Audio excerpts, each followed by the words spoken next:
আসসালামু আলাইকুম। সুধী ও সুপ্রিয় দর্শক, আল্লাহ আপনাদের প্রতি শান্তির ধারা বর্ষণ করুন।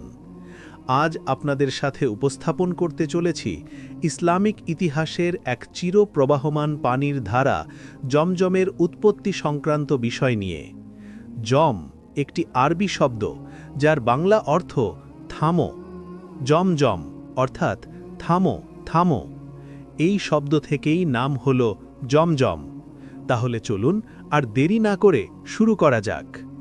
জমজমের ইতিহাস কোনো সাধারণ ঘটনার ধারাবাহিকতা নয়।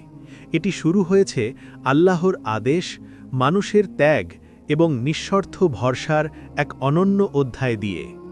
হাজার হাজার বছর আগে আজকের ব্যস্ত ও জনবহুল মক্কা ছিল সম্পূর্ণ জনমানব শূন্য। চারদিকে শুধু ধু ধু মরুভূমি। না ছিল বসতি, না ছিল গাছপালা, না ছিল পানির কোনো চিহ্ন।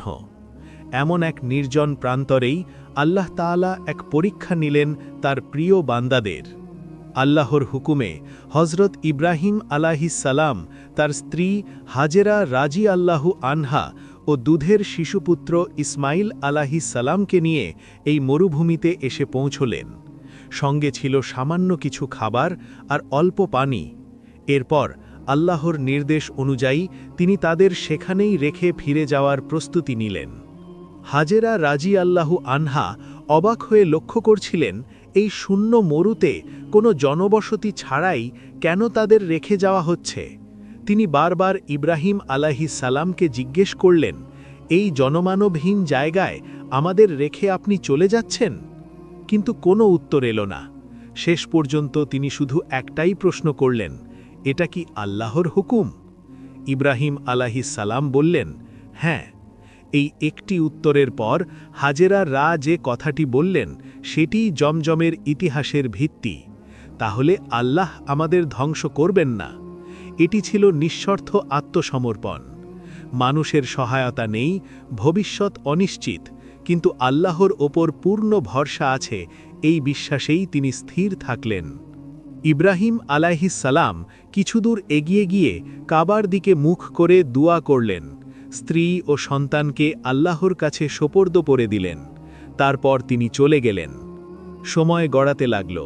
সঙ্গে আনা অল্প খাবার আর পানি শেষ হয়ে গেল। সূর্যের তাপে মরুভূমি আরও নিষ্ঠুর হয়ে উঠল।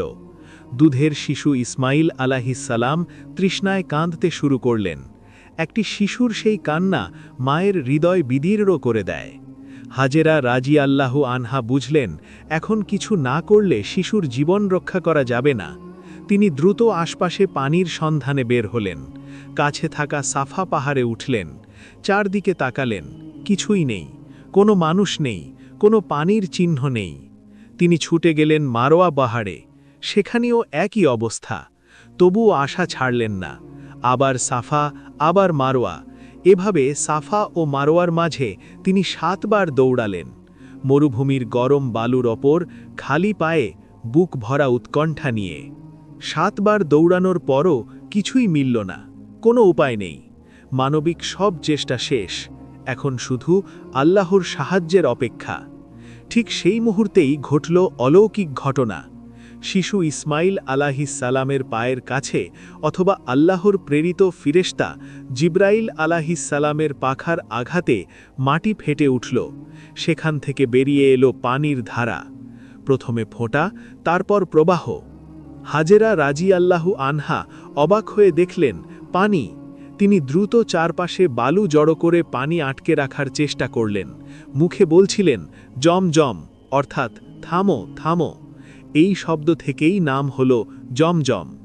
এক নির্জন মরুভূমির বুকে এক অসহায় মায়ের ঈমান বিনিময়ে, এক শিশুর তৃষ্ণার জবাবে আল্লাহ তাআলা দান করলেন এমন এক কূপ, যা আজও প্রবাহমান। এই কূপই পরে মক্কার প্রাণ হয়ে ওঠে। জমজমকে কেন্দ্র করেই মানুষ আসতে শুরু করে। বসতি গড়ে ওঠে, নগরী জন্ম নেয়। তাই জমজম তাই শুধু পানি নয়, এটি আল্লাহর আদেশ মানার ফল। এটি ত্যাগের পুরস্কার, এটি ভরসার জীবন্ত দলিল। আর সেই কারণেই হাজার বছর পরও জমজমের প্রতিটি ফোঁটায় ইতিহাস কথা বলে। জমজম নামটি উচ্চারণ করলেই যেন মন শীতল হয়ে আসে। মধুর, পবিত্র, গভীর অর্থে ভরা একটি নাম। এটি শুধু পানি নয়, এটি তৃষ্ণার্ত কণ্ঠ ভেজায়, আবার হৃদয় ও আত্মাকেও তৃপ্ত করে, দেহকে সজীব করে, মনকে করে শান্ত। পৃথিবীর শ্রেষ্ঠ ভূমিতে, মক্কা নগরীতে আল্লাহ তাআলার এক মহান নিদর্শন হয়ে আজও প্রবাহমান জমজম কূপ। এই কূপকে ঘিরেই গড়ে উঠেছে আজকের পবিত্র নগরী। ইতিহাসের শুরুতে এখানে কোনো জনবসতি ছিল না, পানি ছিল না, জীবন ছিল না। জমজম উৎসারিত হওয়ার পরই মানুষের আগমন ঘটে। ইয়ামানের জুরহুম গোত্র এসে এখানে বসতি গড়ে তোলে। ধীরে ধীরে একটি জনপদ, তারপর একটি নগরী।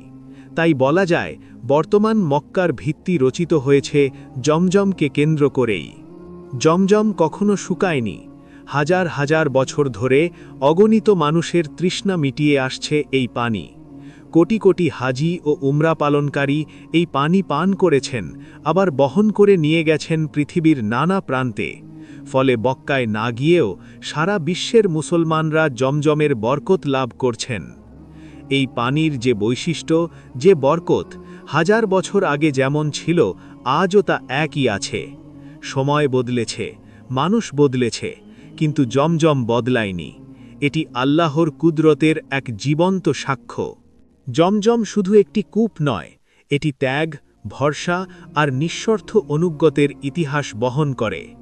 আল্লাহর হুকুমে একদিন এক পিতা তার স্ত্রী ও শিশুপুত্রকে জনমানবহীন মরুপ্রান্তরে রেখে চলে যান। চারদিকে শুধু বালু, নীরবতা আর শূন্যতা। কোনো মানুষ নেই, কোনো পানির চিহ্ন নেই। সেই মুহূর্তে এক মায়ের ঈমানদীপ্ত কণ্ঠে উচ্চারিত হয়, যদি আল্লাহর হুকুমে হয় তবে তিনি আমাদের ধ্বংস করবেন না। এই কথার মধ্যেই ছিল সম্পূর্ণ সমর্পণ। মানুষের সহায়তা নেই, কিন্তু আল্লাহ আছেন, এই বিশ্বাসেই ছিল একমাত্র সম্বল। পানি শেষ হয়ে গেলে শিশু তৃষ্ণায় কাঁদতে থাকে। মা ছুটে যান পাহাড় থেকে পাহাড়ে, সাফা মারওয়া, একবার নয় 7 বার। কোথাও পানি নেই, মানুষ নেই। শেষ পর্যন্ত যখন সব উপায় শেষ, তখনই নেমে আসে আল্লাহর রহমত। এক অলৌকিক স্পর্শে মাটি ফেটে বেরিয়ে এলো পানি, জমজম, আল্লাহর রহমতের প্রত্যক্ষ সাক্ষী। জমজম আমাদের শেখায়, যখন মানুষ সব দিক থেকে অসহায় হয়ে পড়ে, যখন কোনো পথ খোলা থাকে না, ঠিক তখনই আল্লাহর রহমত নেমে আসে।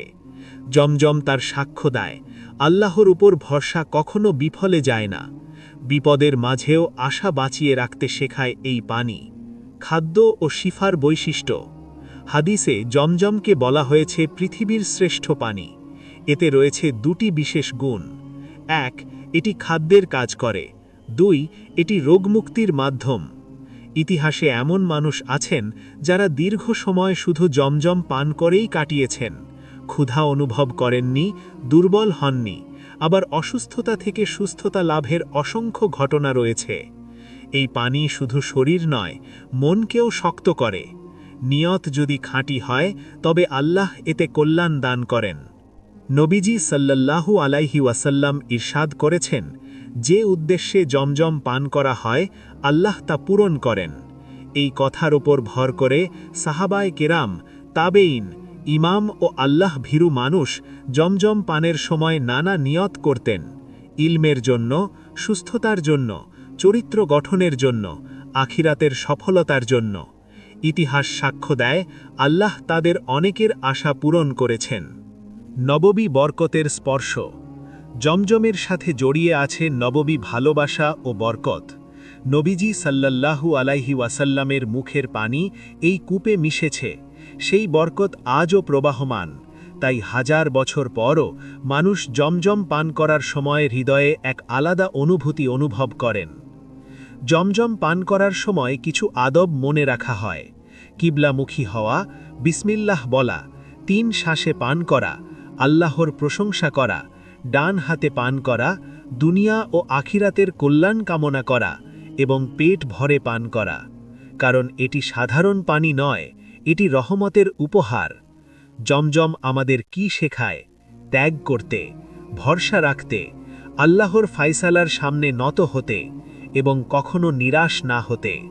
আল্লাহ তাআলা আমাদের সবাইকে জমজমের পরিপূর্ণ বরকত লাভ করার তৌফিক দান করুন। আপনাদের প্রতি ভালোবাসা ও সুস্থতা কামনা করে আজকের ভিডিওটি এখানেই শেষ করলাম। ভালো থাকুন, সুস্থ থাকুন। ভিডিওটি ভালো লাগলে সাবস্ক্রাইব করে আমাদের পাশে থাকবেন। দেখা হবে পরের ভিডিওতে, ইনশাআল্লাহ।